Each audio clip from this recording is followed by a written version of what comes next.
update ng bayan, maasahan anumang panahon.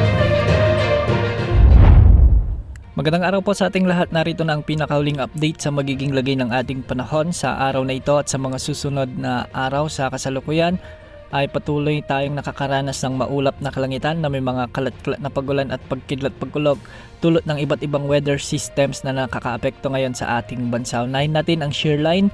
Ito yung bangga ng amihan at easterlies at magdadala ito ngayon ng maulap na papawirin na may mga kalat-kalat na pagulan at pagkidlat-pagkulog sa Bicol Region, Quezon Province, Oriental Mindoro, Marinduque, Romblon at Northern Samar. Mag-ingat dahil posible ang banta ng mga biglaang pagbaha o pagguho ng lupa lalo na kung may mga umiiral na katamtaman at malalakas na pag-ulan. Samantala, may LPA naman na nakakaapekto ngayon. Ang trough nito na magdadala ng maulap na kalangitan at kalat-kalat na pagulan at pagkilat-pagkulog sa Basilan, Sulu, Tawi-Tawi at probinsya ng Palawan. Posible pa rin ang banta ng mga biglaang pagbaha o pagguho ng lupa kung may mga may iral ng katamtaman at minsan ay malalakas na pag-ulan. Ang LPA na ito ay malayo na sa kalupaan ng bansa at hindi rin inaasahang lalakas na bagyo sa mga susunod na araw. Samantala, easterlies naman ang magdadala ng maulap na kalangitan at kalat-kalat na pagulan at pagkilat-pagkulog sa nalalabing bahagi ng Eastern Visayas. Dahil dito, posible ang banta ng mga biglaang pagbaha o pagguho ng lupa kung may mga katamtaman at minsan ay malalakas na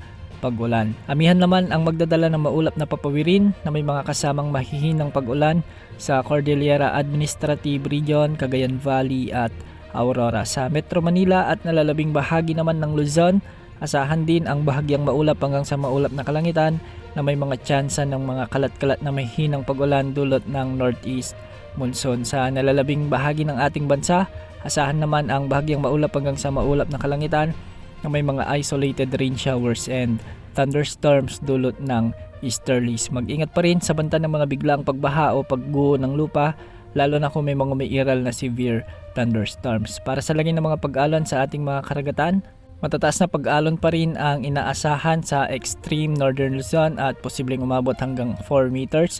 Sa nalalabing karagatan ng bansa o karagatan ng Luzon, posible ang mga pag-alon hanggang 3.5 meters at sa nalalabing baybayin ng bansa, posible ang mga pag-alon hanggang 2.5 meters. Sa kasalukuyan, may nakataas na weather advisory, heavy rainfall outlook dahil sa pag-iral ng shear line ngayong araw. Asahan ang mula 50 hanggang 100 millimeters na pag-ulan mula ngayong araw hanggang bukas ng hapon sa Camarines Sur, Catanduanes at Albay. Para naman sa ating long range outlook, makikita natin sa ECMWF guidance model na isang potential na samalang panahon ang posibleng mabuo at pumasok sa ating area of responsibility sa susunod na linggo.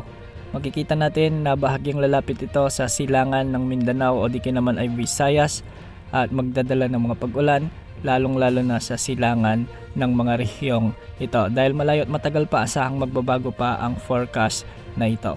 Yan mo lang latest sa lagi ng panahon. Ito pang weather update ng bayan, maasahan anumang panahon.